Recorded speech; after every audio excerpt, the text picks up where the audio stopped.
जय शंकर प्रसाद। बाबा,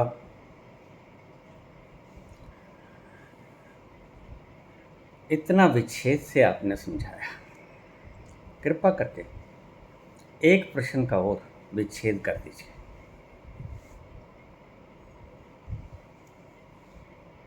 शास्त्र कहते हैं कि वह न्यायकारी है और वह दयालु भी है। बड़ा उलझा हुआ प्रश्न है। मुझे 50 वर्ष हो गए, 80 साल मेरी उम्र है। मैं इस प्रश्न का जवाब आज तक नहीं समझ पाया। खोपड़ी से समझता हूँ, तृप्ति नहीं होती। मुझे यकीन है कि आप इस प्रश्न की गहराइयों में जाके रहस्य को खोल पाएंगे।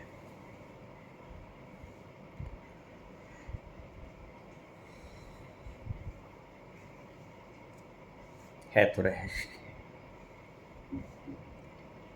लेकिन रहस्य क्या है? यह रहस्य ही रह जाता अगर तुम आज प्रश्न न पूछते।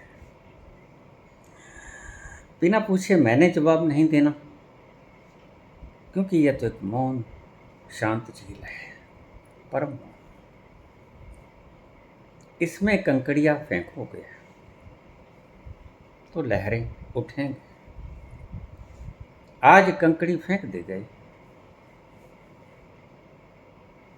तो आज लहर उठ गई।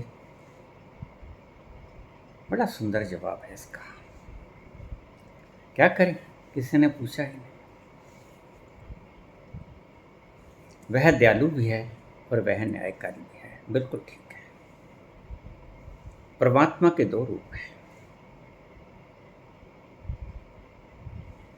एक जड़, एक चेतन। जड़ को चलाती है संसार की विधान, परमात्मा का बनाया हुआ विधान चलाता है जड़ को, यानी नियमों को। अब ध्यान से समझते रहना, यहाँ बात साफ हो जाएगी। परमात्मा ने सृष्टि की सृजना की और उस सृष्टि की सृजना को नियमों में आबद्ध कर दिया। अब नियम ही चलाते हैं प्रकृति को, जैसे बुद्ध कहते हैं। अगर नियम ही चलाते हैं प्रकृति को तो परमात्मा की कोई आवश्यकता रह नहीं जाती। बिल्कुल ठीक बोलते हैं।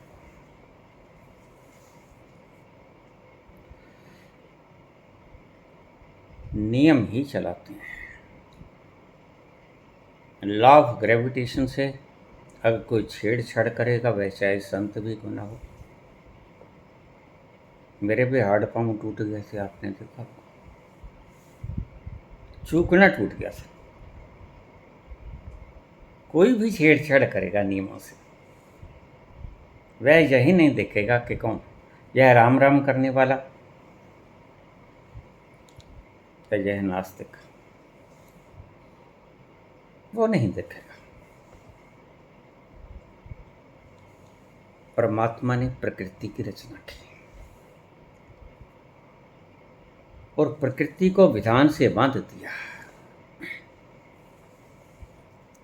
और इतना सुंदर बांधा कि लाजवाब बांधा।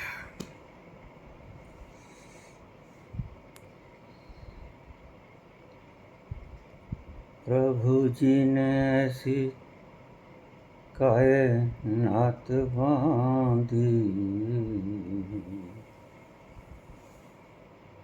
प्रभु जी ने ऐसी कायनात बांधी,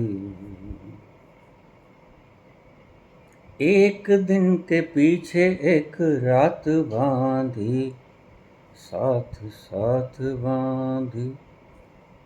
प्रभु जी, प्रभु जी, प्रभु जी ने ऐसी कायनात बांधी, प्रभु जी ने ऐसी कायनात बांधी, एक दिन के पीछे एक रात बांधी साथ साथ बांधी। ये नियम है प्रकृति के। नियमों से बाहर कोई नहीं हो सकता। और ये नियम बनाए हैं परमात्मा ने, क्योंकि सृष्टि परमात्मा ने बनाई है। वह सर्जनहार है। वह सर्जनहार खुद नियमों में आबद्ध नहीं है। इन शब्दों को आप सर्कल में दे देना। वह सर्जनहार नियमों में आबद्ध नहीं, लेकिन उसकी सृष्टि नियमों में आबद्ध है। और सच पूछो तो जब तक ये जीव संसार के प्रति समर्पित रहता है, तब तक वह नियमों में आबद्ध रहता है। इसलिए भगवान कृष्ण कहते हैं कि तू मेरी शरण आ जा, नियमों से पार हो जा, मैं तुझे सभी पापों से मुक्त कर दूंगा। क्या हुआ? तुम तो बड़ा हो हल्ला मचाओगे, शोर शराबा मचाओगे, जिंदाबाद मुर्दाबाद करोगे, लेकिन वो माफ कर देता है। और तुम्हारी खोपड़ी के किसी न्यूरॉन में ये बात फिट नहीं होती। तुम कहोगे अन्याय है, बस यही गड़बड़ पैदा होती है। तुम कहते हो वह न्यायकारी है और वह दयालु भी है। जरा समझना, उसके दो रूप हैं। एक जड़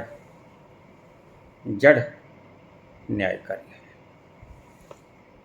प्रकृति न्याय में चलती है, प्रकृति विधान में चलती है, नियमों में चलती है प्रकृति। और परमात्मा चेतन नियमों से परे है। अब धीरे धीरे मेरे संग संग चलती है ना, रस्सी खुल जाएगी।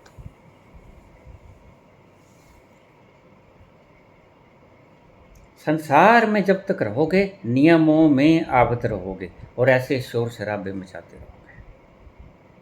मैं सबका भला करता हूँ, लोग मेरा क्यों भला करते हैं? कल ही मेरे से किसी ने प्रश्न पूछ लिया। मैंने कहा ये परमात्मा की सृष्टि में कहीं दिखाई? Every action there is an equal and opposite reaction.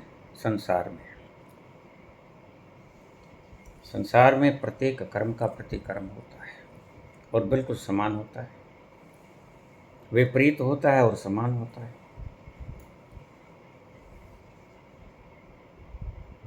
ये जो तुम बात करते हो कि मैं सभी का अच्छा करता हूं लेकिन लोग मेरा अच्छा नहीं करते, सुन लो बात। ये कहने वालों, तुमने परमात्मा के नियमों को जाना नहीं। अगर अच्छा करोगे तो अच्छा भरोगे, तुम रोज कहते हो। जैसा कर्म करेगा वैसा फल देगा भगवान, ये है गीता का ज्ञान, ये है गीता का ज्ञान। कहते हो ना, जैसा कर्म करेगा वैसा फल देगा भगवान, ये है गीता का ज्ञान। इसका मतलब कि यह तुम्हारे शब्द विपरीत क्यों पड़ते हैं सत्य के? तुम कहते हो मैं तो अच्छा करता हूँ लेकिन लोग मेरा बुरा करते हैं। अरे भाई, जो लोग बुरा करते हैं उनको प्रकृति का विधान बुरे का बुरा दे देगा, और तुम अच्छा करते हो तो उन्हें प्रकृति का विधान तुम्हें अच्छा दे देगा। तुम जिसके ऊपर उपकार करते हो उससे फल क्यों मांगते हो? यही गलती खा जाते हो।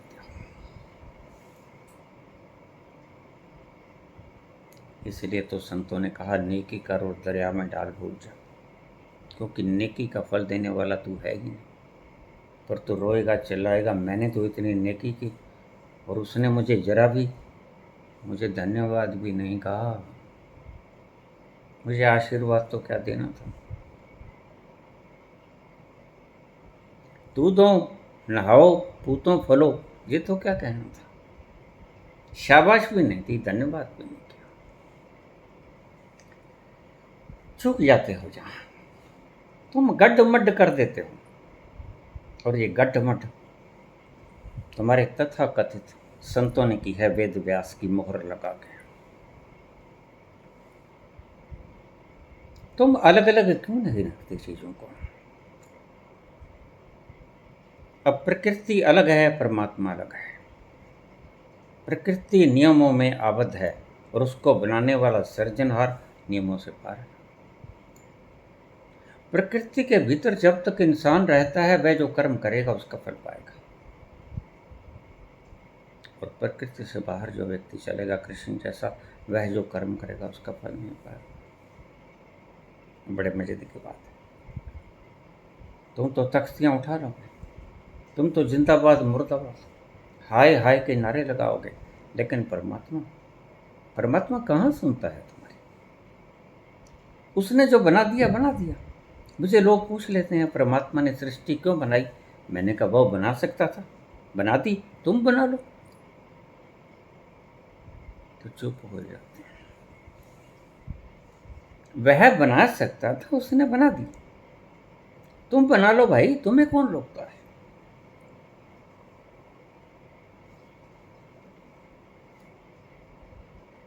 इस बात को मैं समझ नहीं पाया। 80 साल का हो गया। कमाल है, 80 साल में तुम्हें कोई संत न मिला, इस प्रश्न का जवाब नहीं मिला। सीधी सरल बात है। दो चीजें हैं, जड़ और चेतन। जड़ बंधी हुई है नियमों में, वह संसार में, और चेतन नियमों से पार है। परमात्मा चेतन है, चैतन्य है। इसलिए परमात्मा को हमने क्या कहा? सत्य चित आनंद। वह आनंद स्वरूप है, वह सत्य है, झूठ नहीं। वह चित्त है, चेतन है।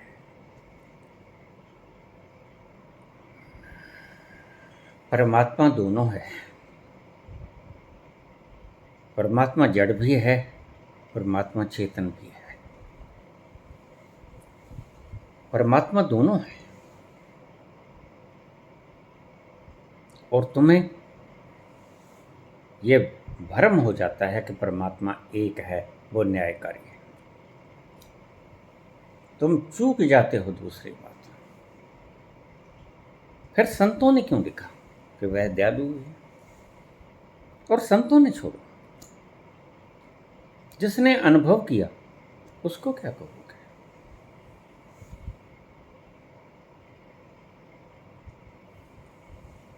वह दयालु है, वो भी परमात्मा है। वह परमात्मा का चेतन अंश है। वह न्यायकारी है, वह भी परमात्मा है। वह परमात्मा का जड़ अंश है। अब यहां तक आपको बात समझ आ गई होगी। परमात्मा एक है, उसके दो रूप हैं, जड़ और चेतन, और सारी यात्रा जड़ से चेतन की यात्रा है।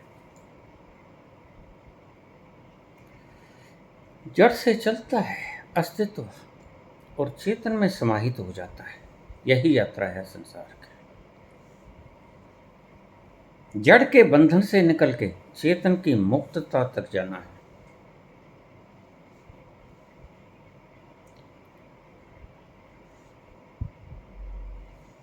यही तुम्हारी मंजिल है। लेकिन तुम दुविधा में उलझ जाते हो। एक ही परमात्मा, ये कैसे हो सकता है दयालु भी हो और न्यायकारी भी हो? जो दयालु होगा न्यायकारी नहीं होगा, और जो न्यायकारी होगा दयालु नहीं होगा। बिला शक बात जचती भी है, लेकिन खोपड़े को।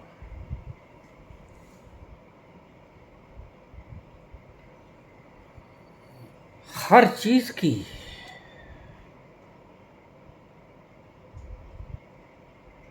स्पष्टता करने वाली बुद्धि नहीं है। बुद्धि तो एक मामूली सा यंत्र है, अपने आप को समझ लेती है बुद्धि कि मैं बड़ी विशाल हूं। जैसे कंप्यूटर समझता होगा अगर उसके भीतर चेतना हो, दिमाग हो, तो यह जो कंप्यूटर ऑपरेटर बैठा है, यह मेरा सेवक है, बिल्कुल समझता होगा,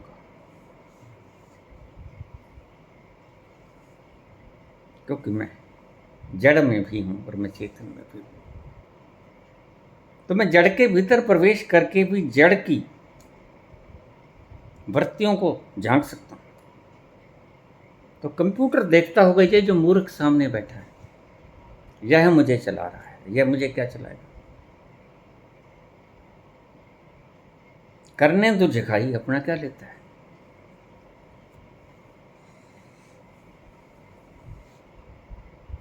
हर चीज का खोपड़ी से ही निष्कर्ष निकाल लेना मूर्खता है। खोपड़ी सर्वोपरि नहीं है।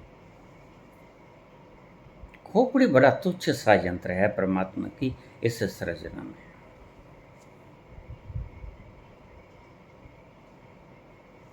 अब तुमने 2 सवाल पूछे, सवाल एक ही है, परमात्मा के बारे में है। बस यहां तक तुमको किसी ने समझाया नहीं कि परमात्मा जड़ भी है और जड़ नियमों से आबद्ध है, और वह चेतन भी है और चेतन नियमों से पार है। तो जब परमात्मा जड़ में होता है तो वह नियमों में आबद्ध होता है। नियम जैसे तुम्हारे संविधान के शब्द होते हैं, वो नियम होते हैं, वो जड़। और जब चेतन हो जाते हो तो तुम सब नियमों से पार हो जाते हो, तभी तो तुम्हें लिबरेटेड कहते हैं, तभी तो तुम्हें मुक्त कहते हैं। अगर तुम फिर भी बंधे रहे तो फिर तुम मुक्त क्या खाक हो गए। अगर अभी भी रस्सियां और जंजीरें तुम्हारे हाथों पांव में बंधे रहे तो तुम मुक्त क्या खाक हुए। तुम जड़ होकर बंधन में होते हो और तुम चेतन होकर मुक्त हो जाते हो। इन शब्दों को बड़े गहरे से समझते रहना। ये थीम पॉइंट्स हैं अध्यात्म के। अध्यात्म और संसार दोनों इसमें मिक्स है, तुम्हारी बुद्धि तोड़ लेती है। इसलिए मैं कहता हूं बुद्धि को एक तरफ रख दिया करो। बुद्धि मसला उलझाएगी, सुलझाएगी नहीं।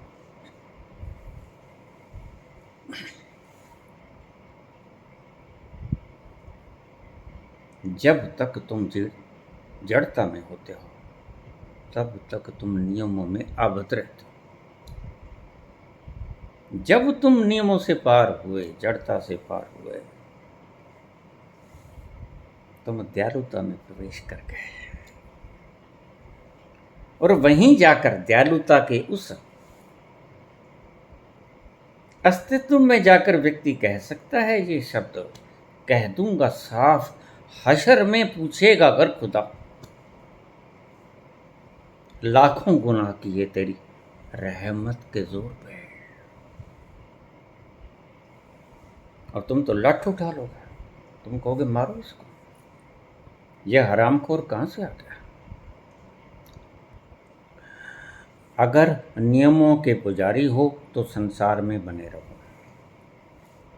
संसार तुम्हें बांधेगा नियमों में, तो संसार में बने रहो। फिर मुक्ति नाम की कोई चीज नहीं, जैसे मार्कस के लिए मुक्ति कुछ नहीं, जैसे कुछ आचार्यों के लिए एनलाइटनमेंट कुछ नहीं होता, मुक्त वगैरह कुछ नहीं होता। ये दूसरे अलग तरह के मार्कस हैं, बस इन्होंने अपना सिक्का उल्टा कर लिया है। हैं चार्वाक, हैं नीचे, हैं मार्कस। आपकी सृष्टि में पढ़े लिखे ज़्यादा हैं तो आप इनको मान्यता नहीं देते। आप इनकी क्वालिफिकेशन और इनकी कुर्सी को मान्यता देते हैं, उससे भी ज़्यादा जिस कुर्सी को ये छोड़ के आ गए उसको मान्यता देते हैं कि बड़ा त्यागी व्यक्ति है। क्या खाक त्यागी व्यक्ति है। वहाँ लाख रुपए महीना कमाता था, यहाँ अरब रुपए महीना कमाता है। इसमें क्या त्याग की बात है। महावीर के पास एक व्यक्ति चला गया था, कहता भगवान तुम बड़े त्याग, हम तो भोगी,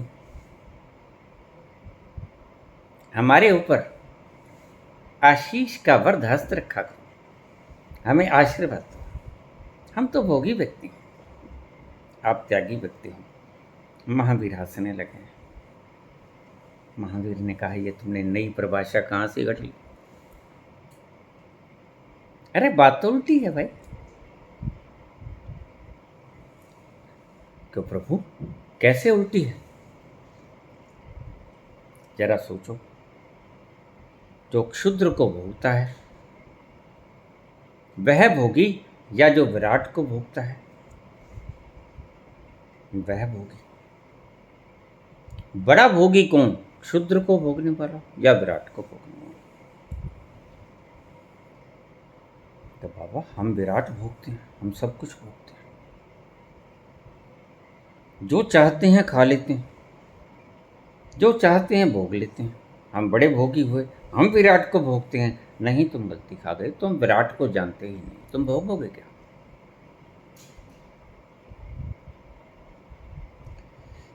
विराट को भोगने वाला भोगी होता है। हम विराट को भोग रहे हैं और विराट को हम ही जानते हैं। तुमने तो विराट को कभी जाना ही नहीं, क्योंकि भोगा ही नहीं। जिस चीज का स्वाद नहीं चखा उसको जानोगे कैसे? इसलिए तुम आगे से मत कहना तुम त्यागी हो। तुमने कितना विराट त्याग दिया, तुमने वो आनंद की समुद्र त्याग दिए। अरे तुमसे बड़ा तो त्यागी ही कोई नहीं। हम तुम्हें प्रणाम करते हैं। तुमसे बड़ा त्यागी कौन? तुमने विराट त्याग दिया तो बड़े त्यागी कौन? और हमने विराट को छोड़ दिया। हमने विराट को पी लिया और तुमने विराट को छोड़ दिया।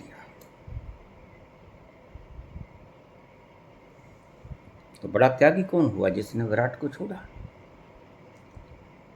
हमने एक क्षुद्र छोड़ा, हम छोटे त्यागी। तुमने विराट को छोड़ा, तुम विराट त्यागी। हमने विराट को पिया, भोगा, हम विराट भोगी। तुमने शूद्र को भोगा, पदार्थों को भोगा, धन को भोगा, स्त्री को भोगा, पदवी को भोगा। तो छोटा भोगी कौन और बड़ा भोगी कौन? छोटे भोगी तुम, जिसने क्षुद्र को भोगा, और बड़े भोगी हम, जिसने विराट को भोगा। वह व्यक्ति उसके चरणों में गिर पड़ा। प्रभु तुम फिर भी नहीं मानते, यह तो आपका बड़प्पन है। महावीर मुस्कुराए। बातों बातों में तुम बड़े झूठ बोलते हो, यह तो आपका बड़प्पन है। पर महावीर झूठ नहीं बोलते। महावीर जानते हैं कि तुम विराट को छोड़ रहे हो, और महावीर ये भी जानते हैं कि हम विराट को भोग रहे हैं। हम कैसे कह दें हम बड़े भोगी हैं, तुम छोटे भोगी हो। तुम पदार्थों को भोग रहे हो, पैसे को भोग रहे हो, छोटे छोटे भोग के पीछे भिक्षा पत्र उठाए खड़े हो। वोट दे दो, वोट क्या हुआ है?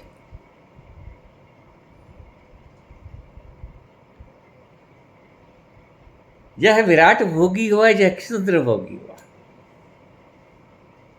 तुम्हारे इस कमंडल में कितना कुछ आ जाएगा, विराट तो ना सकेगा। महावीर कहते हैं तुम गलती मत खा लेना। इसी गलती को मान्यता दे देकर तुम संस्कार बना लेते हो। तुम यहीं से संभल जाओ। तुम हमें विराट भोगी समझने लगो और हम विराट भोगी हैं। तुम अपने आप को क्षुद्र भोगी समझने लगो, तभी तो तुम मुक्त हो पाओगे क्षुद्रता से। और यहीं से संस्कार बनेंगे कि क्यों ना मैं क्षुद्र भोगों को छोड़कर विराट को भोगने लग जाऊं।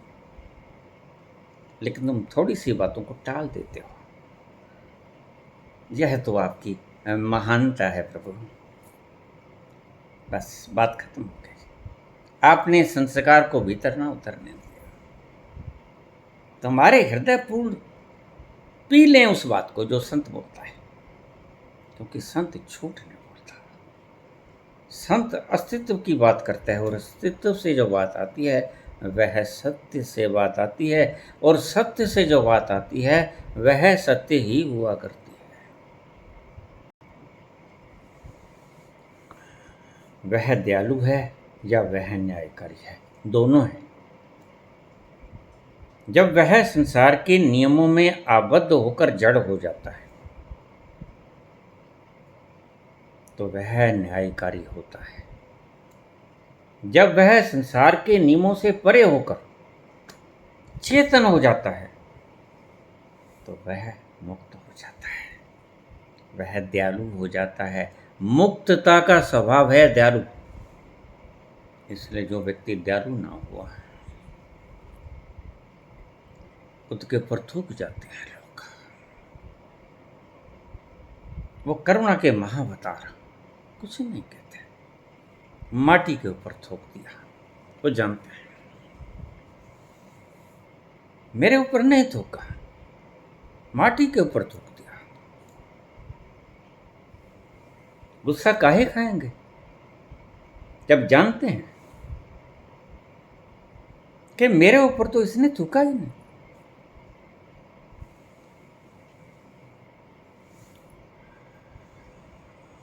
वह दयालु है या वह न्यायकारी है? थोड़ा और खोल दूं बात को। चल, जब वो नियमों में आबद्ध होता है तो वह क्षुद्र होता है, और तुम क्षुद्र को भोगते हो। बस इसी को भगवान महावीर ने कहा कि तुम क्षुद्र को भोगते हो। इसलिए क्षुद्र को भोगने वाला नियमों में आबद्ध रहता है, और हम विराट को भोगते हैं। इसलिए विराट को भोगने वाला दयालु हो जाता है। उसका स्वभाव है दयालुता।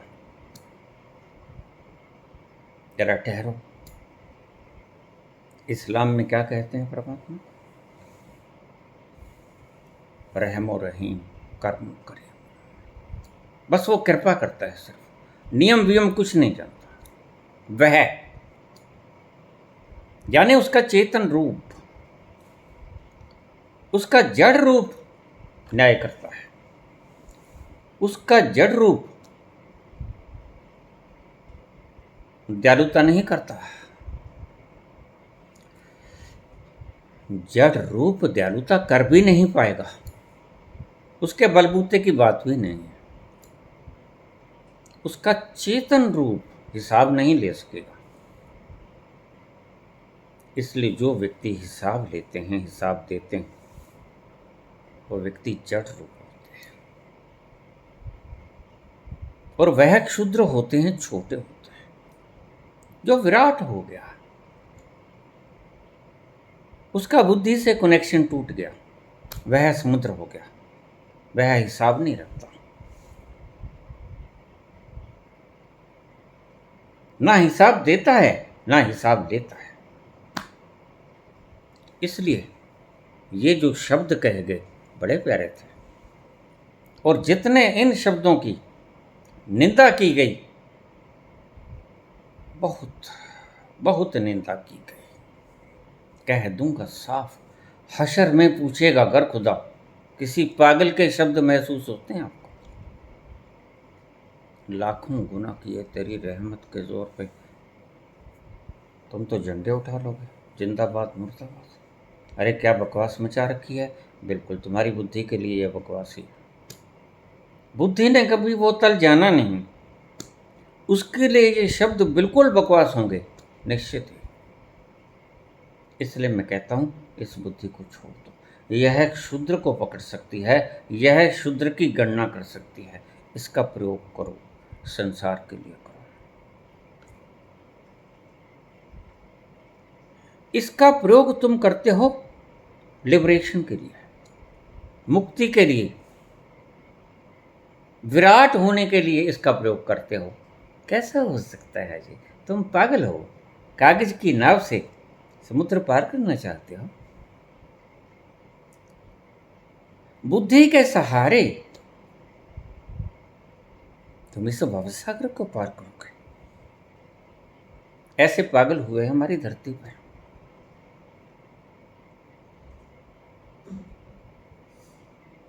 कागज की नाव बना लो नाम की, सुमर सुमर नर उतर ही पड़ा। और खुद भी वो तर गए होंगे, यहीं भोंकते फिरते हैं। मैंने अभी कल परसों ही पता किया था। अब क्या बताऊं उनकी क्या दुर्गति है साहेब की। तुलसीदास जी की वो। हाँ। कलयुग केवल नाम आधारा। इन लोगों की खोपड़ी ने ऐसा विध्वंस मचाया है संसार में कि संत इनसे तंग आ जाता है। फिर संत या तो बोलता है या चुप से बैठ जाता है। राहुल की तरह बुद्ध बोलने लगे और राहुल एनलाइटेंड होते ही शरीर छोड़ गए। चल अब मुक्त हो गए। पता चल गया यहां कोई बाहर नहीं। चल जहां गम के मारे न हो, झूठी आशा के तारे न हो। चल जहां गम के मारे न हो, झूठी आशा के तारे न हो, झूठी आशा के तारे न हो। हम बहारों से क्या फायदा जिसमें दिल की कली जल गई, जख्म फिर से हरा हो गया। ऐ मेरे दिल कहीं और चल, गम की दुनिया से दिल भर गया। ढूंढ ले अब कोई घर नया, ऐ मेरे दिल कहीं और चल। तो राहुल ऐसे व्यक्ति जैसे ही पता लगा कि ओ ये थी सच्चाई, एक क्षण भी नहीं रुकते, एक क्षण भी। बाहर छलांग लगा लेते हैं। चल चल वहां चलो जहां गम के मारे ना हो, जहां झूठ बोलने वाला, दिलासा देने वाला, प्रपंच करने वाला कोई ना हो। इन संसार की बहारों से क्या लेना, जिनमें हमारी खुशी के कली मुरझा गई और हमारे वो जो जख्म हमने ढक रखे थे वो उगड़ गए। तो चले जाते हैं। राहुल जैसे लोग भी होते हैं जो पल भर के लिए भी नहीं टिकते। और वैसे देखा जाए तो यहाँ टिकने के लिए पल भर भी, संत के लिए जो वास्तव में सत्य को समझ गया है उसके लिए सही जगह नहीं है ये। हर तरफ चोर, हर तरफ ठगी, हर तरफ बेईमानी, हर तरफ लुटेरे, हाथ हाथ को खा रहा है। क्या करोगे तुम इस लूट खसूट में? तुम करोगे क्या?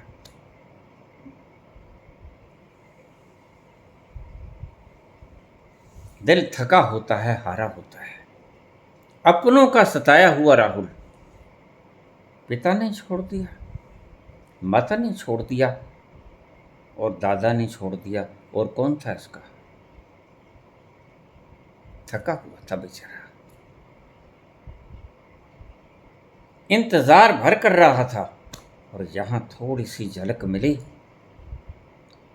और शीशा दर्पण सामने आया तो उसने पल भी नहीं लगाया, छलांग लगा गया बाहर।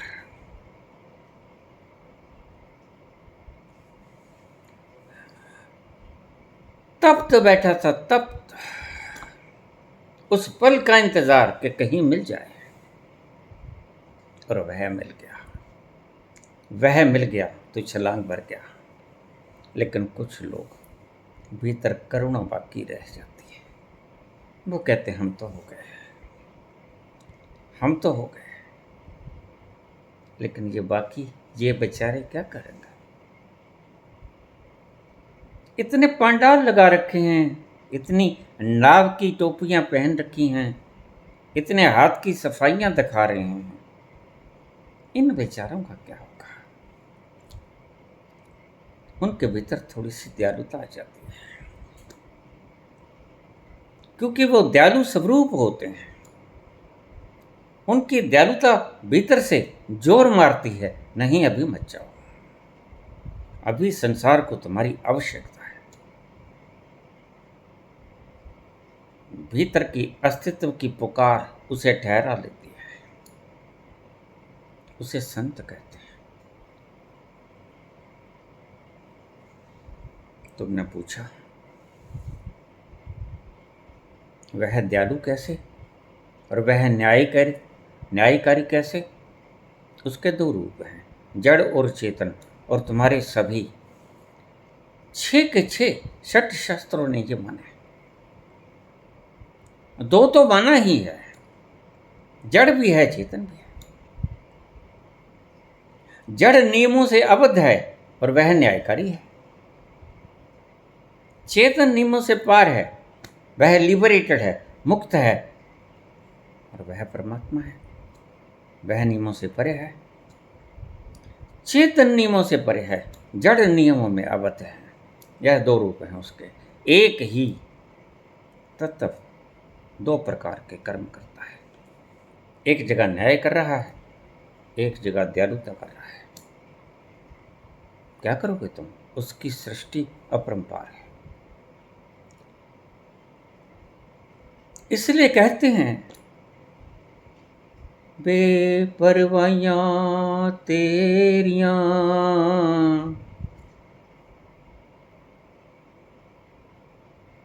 तेरा बुढ़ा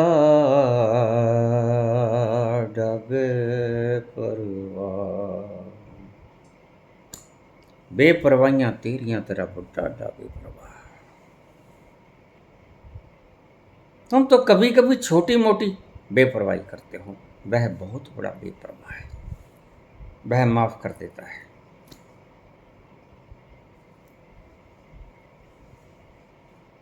इसको मैं आगे बढ़ाऊंगा तो पूरे शास्त्र बन जाएंगे,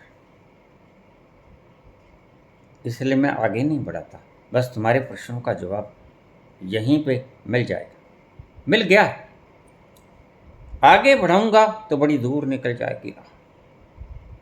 ये रास्ते बड़े दूर तक जाते हैं, यहीं बात खत्म नहीं होती। बस तुम इतना समझ लो, वह न्यायकारी कैसे और वह दयालु कैसे है। उसके दो रूप हैं, जड़ न्याय करता है और दयालुता क्षमा करती है। ये तुम्हारे प्रश्न का जवाब है। और जिसने कहा कि मैं सबका बुरा करता हूं या मैं सबका भला करता हूं और सब मेरा बुरा करते हैं, या मैं सबका बुरा करता हूं और सब मेरा भला करते हैं, चाहे उलट पुलट बात, ये वो गलत कहते हैं। तुम किसी का बुरा करो और तुम्हारा बुरा ना हो, यह हो नहीं सकता। तुम किसी का भला करो और तुम्हारा भला ना हो, यह हो नहीं सकता। क्योंकि परमात्मा की सृष्टि में ये विधान ही नहीं है। तुम टेढ़ मेढ़ चलोगे, law of gravitation, force of gravitation तुम्हें करा देगा। बस उसका नियम तो यही कहता है। और जब तक तुम नियमों में अबद हो, तुम चाहो या ना चाहो, तुम्हें उसके नियमों के अंतर्गत चलना पड़ेगा।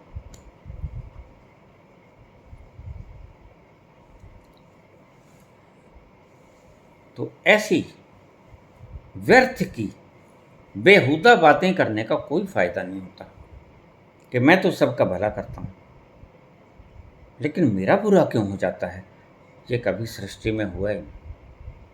तुमने ये नया सिद्धांत कहाँ से खोज लिया, और कभी होगा भी नहीं। तुम निश्चिंत रहो, हम जिम्मेवार हैं इस बात के। तुम सिर्फ भला करो। जो तो को कांटो बोवा है, तो है बो तुम फूल। जो तेरे लिए कांटा बोता है, उसके लिए तू फूल बो। ये बात समझ ले। तुम बुरा मत करो, हम तुम्हें यही कहेंगे। तुम सिर्फ भला करो, और तुम्हारा बुरा कभी नहीं हो सकता। जो तो को कांटो बोवे, तो ही बोव तुम फूल। आगे क्या मिलेगा, तो है फूल को फूल है। तुम्हें तो फूल के फूल ही मिलेंगे। वो सलोने, वो गद्दे, उसके ही बिस्तर मिलेंगे तुम्हें। फूलों की सुगंधी ही मिलेगी तुम्हें, क्योंकि फूल बरसाए, फूल बांटे। और बाकू है त्रिशूल, उसको सूल की जगह 3 सूल मिलेंगे, त्रिशूल। यह कभी नहीं हो सकता। पैसे बताने वालों ने यह दोहे में बता दिया, लेकिन ऐसा होता नहीं। अगर सूल दोगे तो त्रिशूल नहीं मिलेगा, यह बात समझ लेना। Every action there is an equal, बराबर। एक कांटा दोगे तो 3 नहीं मिलेंगे। यह भी गलत लिख दिया, लेकिन दोहे में लिखा गया, क्षमा योग्य है, बताने के लिए लिखा।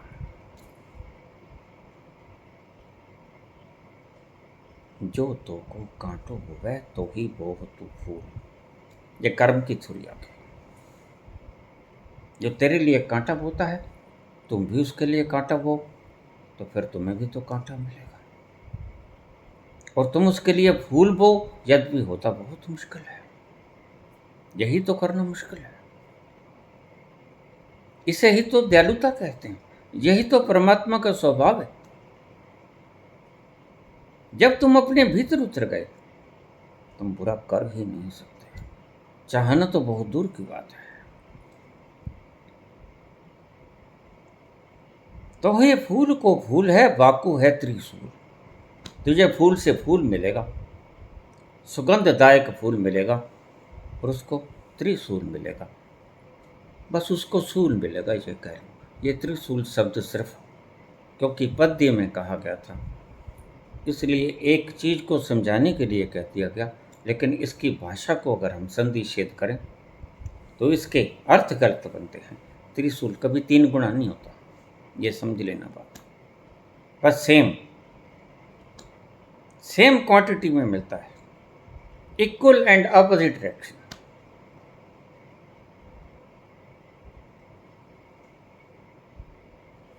तो अगर जो कहते हैं कि मैं अच्छा करता हूँ और मेरे साथ बुरा होता है, इन भ्रांतियों को भूल जाओ।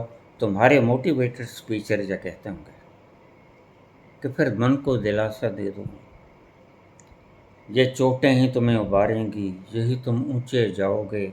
ऐसी बकवासों से बचाओ। ये पागल हुए हैं, और आज नहीं हुए तो कल हो जाएंगे। मेरी भविष्यवाणी लिख लेना। दूसरों को मोटिवेशन देने वाले एक दिन तुम पागल खानों में पाओगे, मेंटल हॉस्पिटल्स में होंगे। क्यों? क्योंकि दूसरों को मोटिवेशन देना इनका स्वभाव बन गया है, और खुद उस तल पर पहुंचे नहीं जहां पर वो सच्चा मोटिवेशन देने वाला बैठा है। मोटिवेशनल अस्तित्व जहां बैठा है, वहां ये लोग पहुंचे नहीं। खोपड़ी से बैठे बैठे तुम्हें मोटिवेशन देते रहते हैं, और खोपड़ी की एक लिमिटेशन होती है, वह कभी थकेगी, और वह खुद कभी डिप्रेशन में आएगी। तो इनको कौन देगा मोटिवेशन? इनको करेज कौन देगा? ये मारे जाएंगे। जितना बड़ा मोटिवेशन स्पीकर, उसकी मौत देखना कितनी दुर्गति से होती है। वह अपने ही डिप्रेशन के कारण मारा जाता है। क्षमा करना मुझे, लेकिन सत्य बोलने से मजबूर हूं। शायद तुम सुधर जाओ, शायद तुम धन के लोभ में, करुणावश तो तुम नहीं करते, मुझे पक्का पता है, क्योंकि करुणावश ऐसे कर्म तो नहीं होते।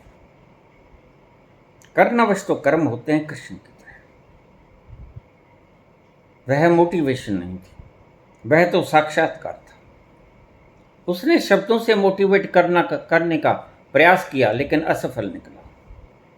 बहुत कहा उसने, न हन्यते हन्यमाने शरीर है। तुम्हारा हनन नहीं होता, शरीर का हनन होता है। बहुत कहा उसने, नैनम छिदंती शस्त्राणी नैनम दहती पावका, लेकिन वह नहीं समझा। और जब नहीं समझा तो कृष्ण जैसे लोगों के पास बस एक ही फार्मूला होता है, लेकिन उस फार्मूले में दूसरे व्यक्ति को पात्र होना आवश्यक है, और अर्जुन पात्र है। अर्जुन को बार बार समझाता है, हे कुंती नंदन, हे पार्थ, हे भारत, लेकिन वह नहीं समझता। इतनी गहरी बात समझ में जब आती ही नहीं, मुझे लोग पूछ देते हैं कि बाबा आप परमात्मा के बारे में समझा दीजिए। मैंने कहा मेरे से तो हाथ जुड़ा लो भाई, मैं तो उस विराट के बारे में नहीं समझा पाऊंगा, किसी और गुरु की शरण पकड़ो। लेकिन ठहरो, समझा वे भी नहीं पाएंगे। अब तुम जाओ। तो वे बेचारे क्या करें। और मैं सच बोल रहा, उस विराट के बारे में तुम समझाने की बात करते हो, उस खोपड़ी से जिसका एक माप है, जिसका एक पैमाना है, उसकी लंबाई चौड़ाई है, उसके भीतर न्यूरॉन्स की गणना है, उससे समझोगे और उस असीम को समझोगे। तुम्हें तो इतना ही नहीं पता उसके भीतर गैलेक्सीज कितनी, यूनिवर्सेस कितने हैं उसके भीतर, अरबों खरबों तो तारे हैं। हमारी इसकी मिल्की वेव के भीतर और साथ वाली गैलेक्सी के भीतर कितने तारे हैं तुम्हें पता है? अरबों खरबों तारे, गणना नहीं है। और इस ब्रह्मांड का कोई और छोर नहीं। उसके बारे में तुम्हारी ये माप रखने वाली खोपड़ी बताएगी कि वह क्या है। और तुम मुझसे पूछते हो मुझे मूर्ख बनाना चाहते हो क्या? नहीं, मैं अपनी क्षमता को भली भांति जानता हूं। मैं जानता हूं कि मैं कौन। मैं जानता हूं कि ये खोल कितनी मेजरमेंट की है, अच्छी तरह से जानता हूं। इसको कोई भ्रम नहीं रहा। I am not in illusion. मैं भ्रम रहित हुआ, जैसे अर्जुन ने आखिर में कहा।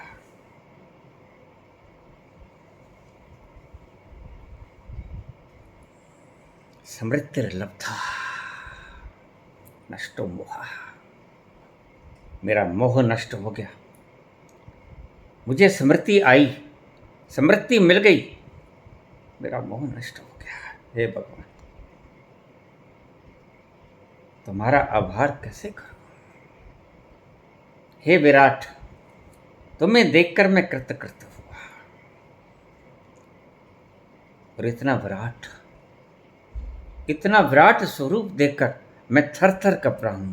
कृपा करके इस विराट को हटा लो। तुम्हारी छोटी सी बुद्धि में आ जाएगा, नहीं नहीं ये कँपने लग जाएगी थर थर। अर्जुन ने यही तो कहा कि भगवान मेरा तो रोआ रोआ कँप रहा है डर से, कृपा करके इस विराट रूप को हटा लो।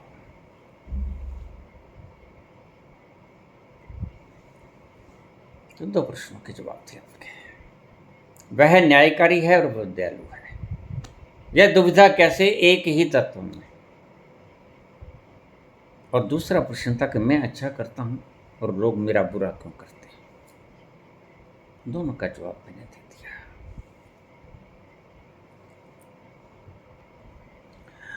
आप जब बोलते हैं तो हमें लगता है कि हम भ्रम मुक्त हुए, लेकिन क्या करें, जब संसार में निकलते हैं तो पाते हैं भ्रम युक्त। हम फिर भ्रम में फंस गए। यही होगा सत्य संगत का प्रभाव, क्षणिक होता है। जब तक संत की संगत में बैठे रहोगे, गंगा के बहाव में बहते रहोगे, गंगा अपने बहाव में तुम्हें बहाती रहेगी। लेकिन जैसे ही तुम गंगा के बहाव से बाहर निकले, संत संगत से बाहर निकले, फिर तुम्हें वही शाम, वही गम, वही तन्हाई है, फिर वही गम, वही गम आ जाता है, वही शाम और वही तन्हाई। फिर तुम वही दुखों और दर्दों से जूझते हो। फिर तुम फिर आ जाते हो बाबा। इसलिए संतों ने कहा था रोज जाना, संत संगत में रोज जाना, तुम्हारी बुद्धि भूल जाएगी। संत को सुनते सुनते तुम्हें लगेगा हम पहुंच गए, लेकिन सच में नहीं पहुंचे। तुमने डुबकी तो जरूर लगाई, सच में लगाई, नहीं तो ऐसे आनंद नहीं आता। लेकिन फिर जैसे ही तुम उस गंगा से बाहर निकले, गंगा की बर्फ का पानी की ठंडक खो गई। ऐसा ही होता है तुम्हारे साथ। फिर तुम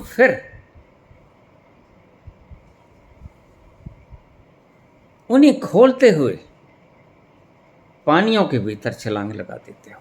वही दुख, वही दर्द, वही पीड़ा, और तुम समझते हो कि बस अब ये गम दूर हो गया। नहीं हुआ। अपने अनुभव से जानना होगा। पूर्ण रूप से तुम उसी दिन परमानेंटली उस दिन लिबरेटेड हो गए।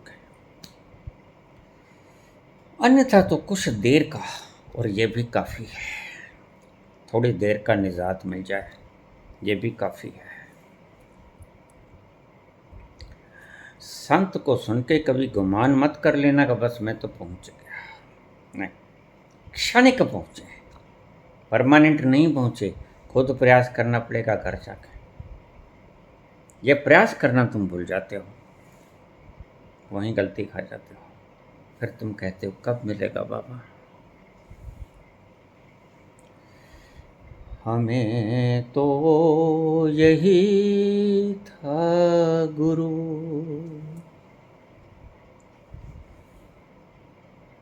हमें तो यही था गुरु,